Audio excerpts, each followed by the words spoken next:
Hello, my name is Charles Prysby.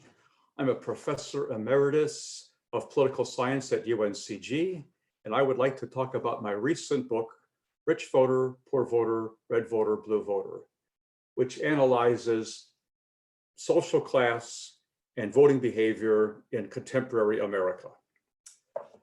I began working on this book in 2016, and my interest in this topic was stimulated by the many news stories during the 2016 presidential election that emphasized how Donald Trump had a strong appeal to working class white voters, and how this support helped him win key Midwestern battleground states such as Michigan and Pennsylvania that had voted for Democrats in previous elections. The prevailing theme in the media was that Trump was quite different from previous Republican candidates, and that Trump's working class appeal represented a sharp break from past patterns. I was interested in finding out the extent to which this was actually the case, and so I began my research into this question. And in doing this research, I analyzed survey data on the American electorate going all the way back to the 1950s. And the data I relied on most heavily were the American National Election Studies, which are large and sophisticated surveys of the American electorate that have been done every presidential election from the 1950s on. These ANES surveys are widely used by political scientists to study voting behavior.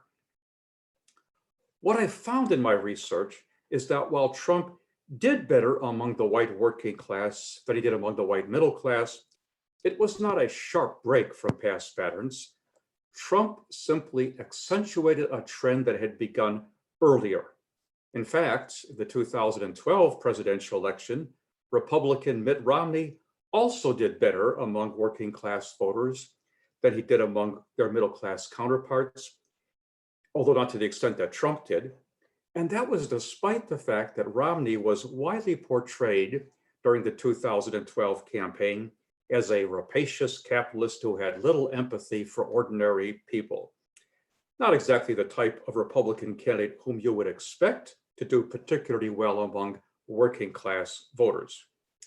Well, this shows that the roots of Republican appeal to the white working class are more than just a Trump phenomenon, although he certainly strengthened that appeal. Increased working class support for the GOP preceded Trump, and because it is more than just the personal appeal of Trump, it is likely to continue in future elections.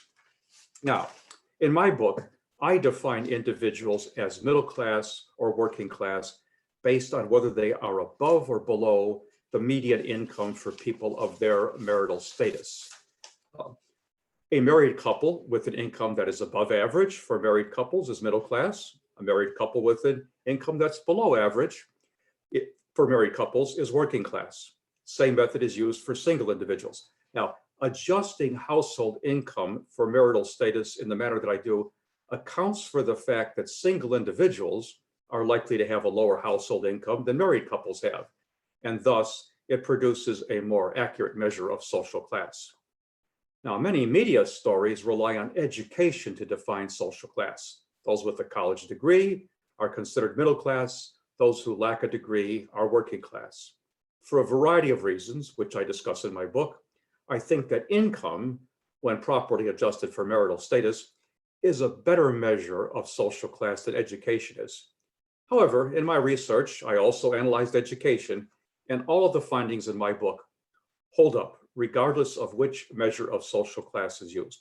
The exact percentages differ, of course, depending on which measure of social class is used, but the basic conclusions remain the same. Now, for decades, the Democratic Party was considered the party of the working class. This image traces all the way back to the 1930s, when Franklin Delano Roosevelt's New Deal economic policies brought working class voters into the Democratic fold.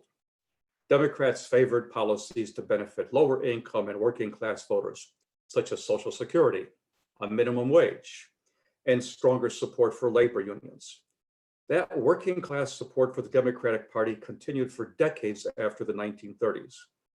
Even as late as the 1990s, Democrats enjoyed disproportionate support from working class voters, even among whites. For example, in presidential voting, Democrat Bill Clinton averaged about 9 points better among white working class voters than he did among white middle class voters in the 1992 and 1996 elections. The Democratic advantage in party identification among white working class voters was even greater, about 12 points during the 1990s. But that relationship between social class and voting among whites began to change in this century. The Democratic advantage among working class voters began to shrink. In the 2000 presidential election, Democrat candidate Al Gore ran only about 3 percentage points better among white working class voters than he did among their middle class counterparts.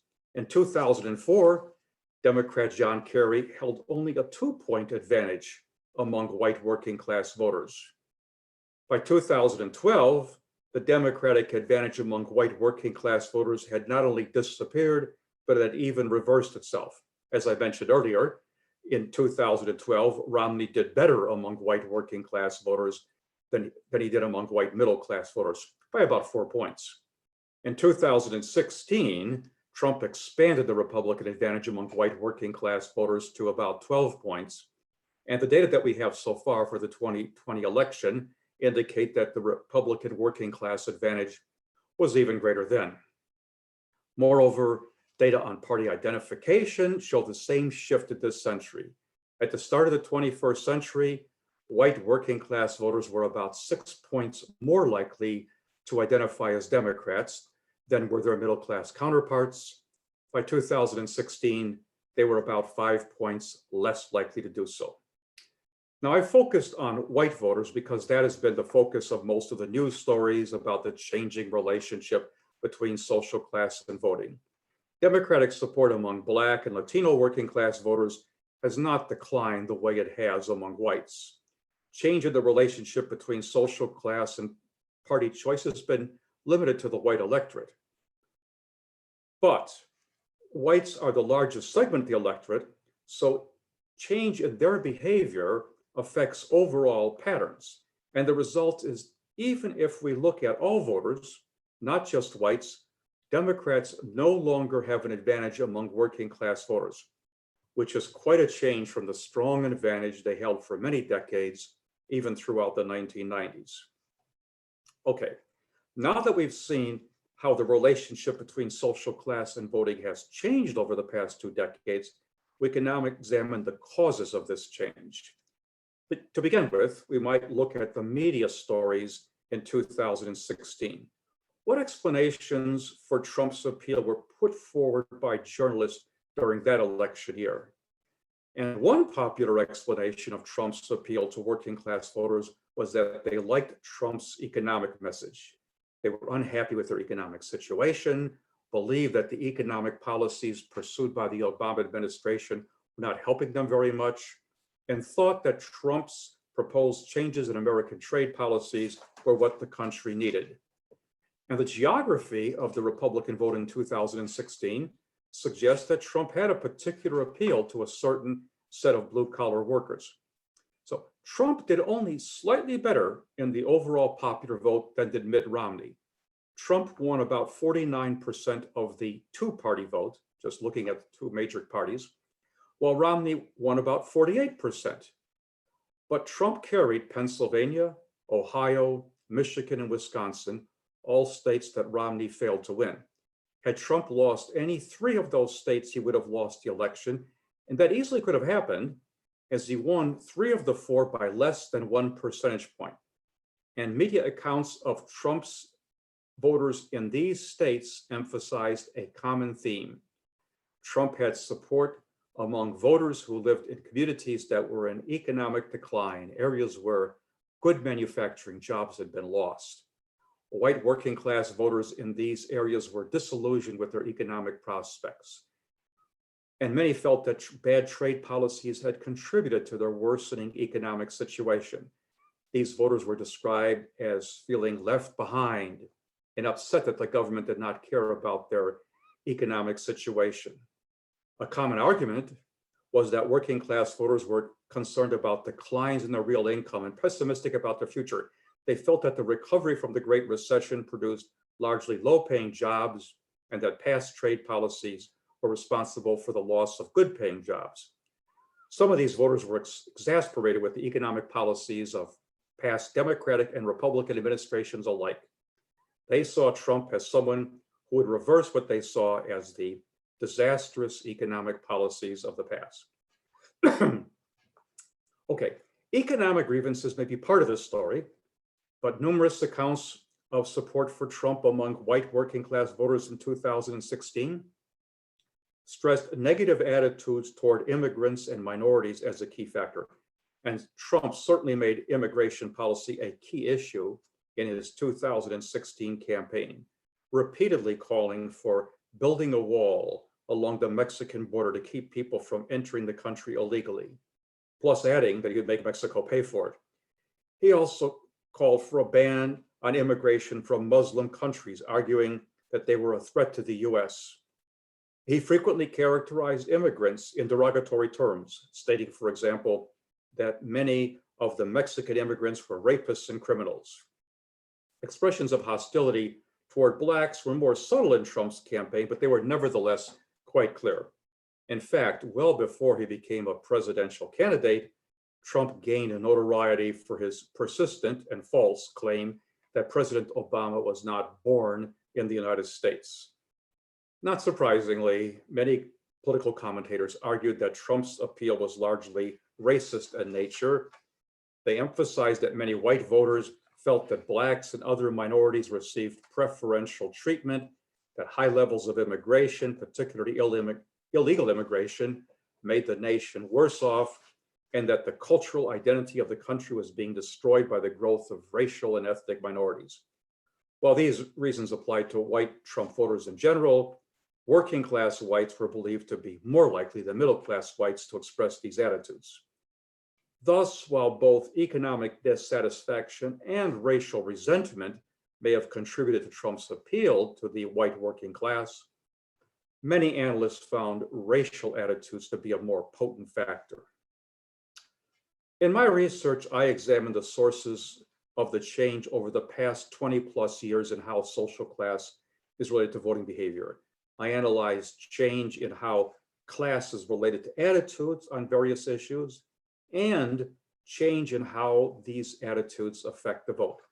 Both types of changes are important in explaining why working class voters are no longer relatively more democratic, or to put it another way, why white and middle class voters are no longer relatively more Republican.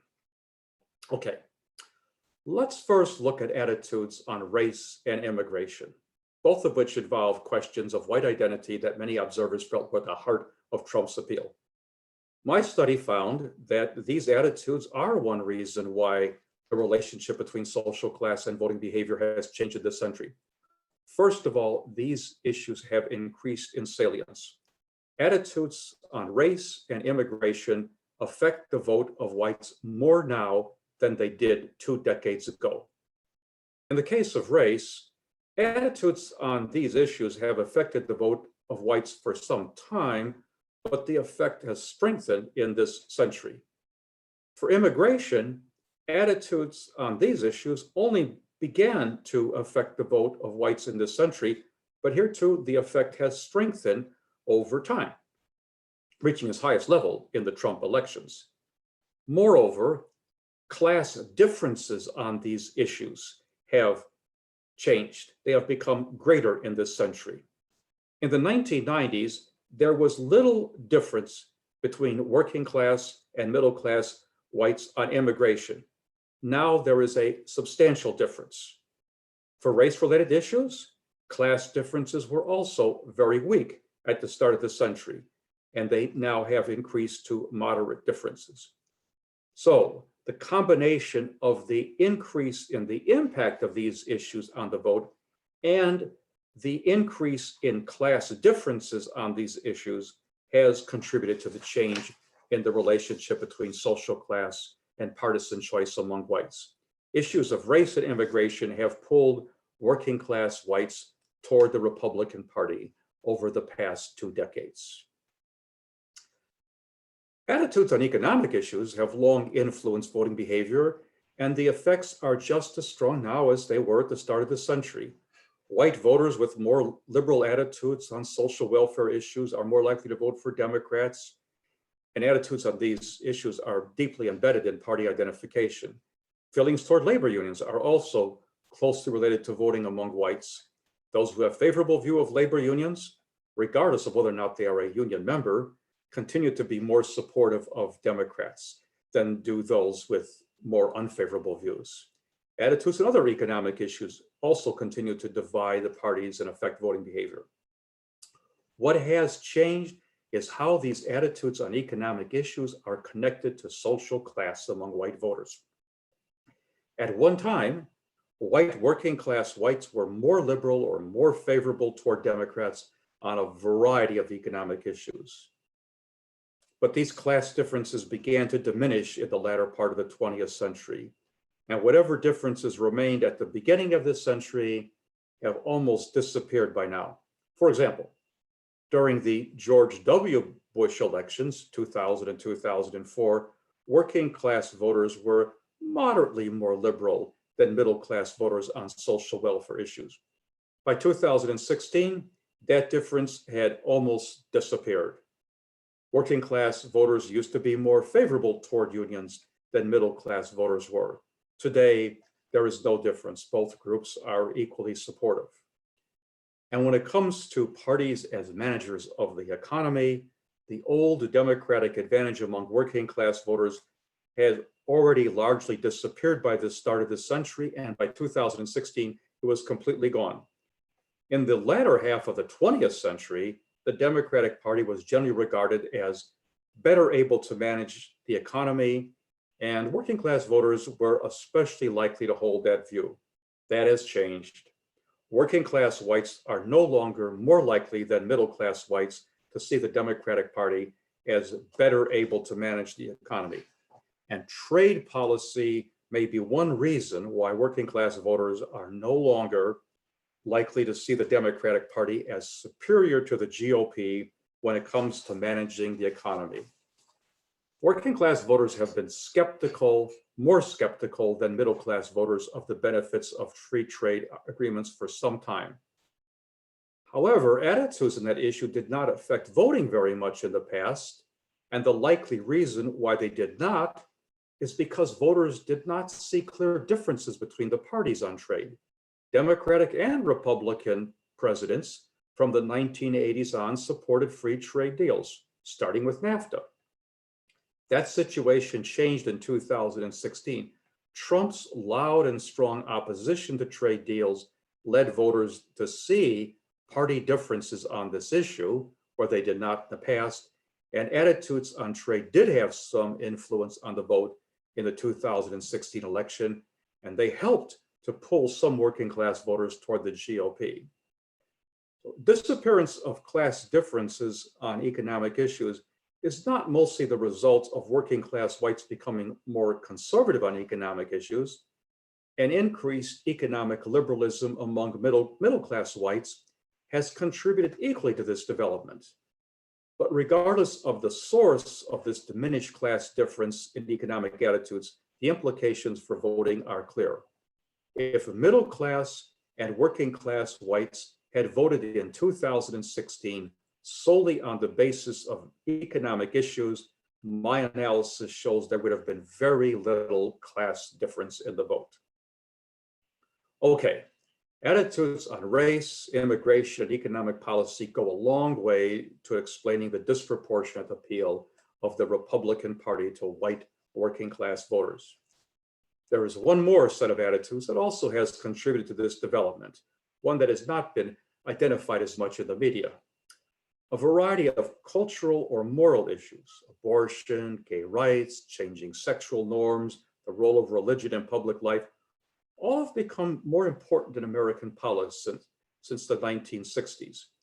The political parties have been divided on these issues since the 1980s. The GOP has appealed more to cultural conservatives and moral traditionalists, while Democrats have taken more liberal and secular positions. These party positions on these issues, these differences, have increased over time, including in this century. And the impact of cultural issues on the vote also has increased somewhat in this century. For example, attitudes on abortion were more strongly related to the presidential vote in 2016 than they were 20 years earlier. And among whites, attitudes on cultural and moral issues are related to social class. Working class white voters are somewhat more conservative than middle class white voters are. Working class voters are somewhat higher in religious commitment, and they are more likely to be evangelical Protestants. And these class differences in religious orientations largely explain the class differences in attitudes on cultural and moral issues.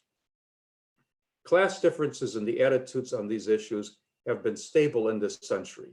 Working class whites were moderately more conservative at the start of the century. That difference has remained about the same throughout the century. However, the influence of cultural issues on voting has increased somewhat in this century. What was already a strong relationship has become even stronger. And cultural and moral issues cut across class lines that have helped to weaken the traditional relationship between social class and voting that had characterized American politics from the New Deal realignment of the 1930s forward. Working class voters who prefer the Democrats on economic issues may nevertheless vote for Republican candidates because of the pull of cultural issues. And at the same time, middle class voters with relatively liberal and secular views on moral issues may support Democrats, even though they favor Republicans on economic matters. And since these issues seem to have an even greater impact on voting now than they did 2 decades ago, this helps to explain why the relationship between social class and voting behavior has changed in this century. Okay, let me provide a brief summary of what I've just discussed in this talk. First of all, for decades, the Democratic Party was the party of the working class. That relationship was established in the 1930s, and it persisted throughout the remainder of the 20th century. The relationship between class and voting weakened somewhat after World War II, and there were some regional changes in how social class affected partisan choice. Nevertheless, as late as the 1990s, there were clear class differences in voting behavior. Democratic candidates did relatively better among working class voters. Republican candidates did relatively better among middle class voters. These class differences were stronger in the entire electorate, but they were clear even among white voters. That long-standing relationship between social class and voting began to decline among whites in the 21st century. Working class whites began moving away from the Democratic Party well before Trump, at least relative to their middle class white counterparts. That change began early in the 21st century. By 2012, the old relationship between class and voting had not only disappeared, even reversed. As I mentioned earlier, the Republican presidential candidate Mitt Romney in 2012 did better among white working class voters than he did among their middle class counterparts. And Trump came in and accentuated or intensified a trend that had begun years earlier. And these shifts were present in party identification as well, indicating that this was more than just a couple of deviating presidential elections due to unique candidates or unusual issues in those years. More fundamental party loyalties, which affect voting behavior at all levels, were being altered as well, although the shifts in party identification lagged a bit behind the changes in presidential voting. Why did this shift happen? My study finds that no one factor explains Trump's working class appeal or why the relationship between social class and voting changed during this century. No doubt there were individual voters who were motivated primarily by a single issue, but no one factor fully explains the changes in the patterns that I outlined above. Attitudes on race-related issues did contribute to the change in the relationship between social class and voting that has taken place in this century. At the end of the 20th century, class differences on race-related issues among whites were very small. During the 21st century, class differences on race-related issues emerged. During the 21st century, modest class differences emerged with working class whites becoming more conservative than middle class whites. And the impact of racial issues on the vote increased over the past 2 decades, from strong to very strong. And the combination of the increased class differences on racial issues and the increased impact of these issues on the vote contributed to the white working class becoming relatively more Republican. Attitudes on immigration also played a role in the change in how social class is related to voting. What were weak class differences in immigration attitudes at the end of the 20th century developed into moderate class differences by the second decade of the 21st century. And the impact that attitudes on immigration had on the vote increased greatly, from very little in the 1990s to a great deal more recently. The combined impact of these two changes in the electorate also helped to make working class whites move from being relatively more Democratic in the 1990s to being relatively more Republican in 2016. Moral issues such as abortion, gay rights, also contributed to the change in the relationship between social class and voting. Working class whites have been conservative for some time on these issues, largely because they tend to be more religious and more likely to be evangelical Protestants. And class differences on moral issues remained fairly stable during the first 2 decades of this century. What did change is the impact that these issues have on the vote. There was already a sizable influence at the start of the century, but that influence became even greater, which helped to weaken and even reverse the old relationship between social class. Finally, economic issues have contributed in a different way to the changing relationship between social class and voting. What happened here was a disappearance of class differences on most economic issues. In the 20th century, even as late as the 1990s, working class voters were relatively more liberal on social welfare issues and more supportive of labor unions. They were more likely to view the Democratic Party as better able to manage the economy. Now, those issues continue to divide the parties, and they play a strong role in voting. But what has changed is how attitudes on these issues are connected to social class. Class differences on these economic issues weakened during the 21st century to the point that in 2016, there was no difference between working class and middle class whites in their attitudes on economic issues. Middle class whites were just as liberal as working class whites. A few decades earlier, these issues would have pulled working class voters toward the Democratic Party. Today, they do not.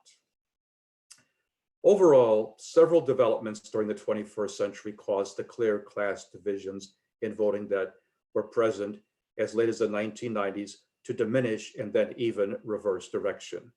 Class differences on social and cultural issues increased, as did the influence of these issues on voting. Clear class differences on economic issues that were present during much of the 20th century began to evaporate to the point that were minimal class differences by 2016. And the cumulative effect of all of these changes described above changed how social class is related to voting behavior. The fact that these changes began before Trump was a presidential candidate indicates they are likely to continue, at least for some time, after Trump has left the political stage. In future elections, white working class voters are likely to be at least somewhat more supportive of the Republican Party than are their middle class counterparts. Although the extent of that difference will depend on the policies pursued by each of the two parties during the Biden administration. And that is where I will leave it. For a more extensive discussion of this topic, I refer you to my book. Thank you.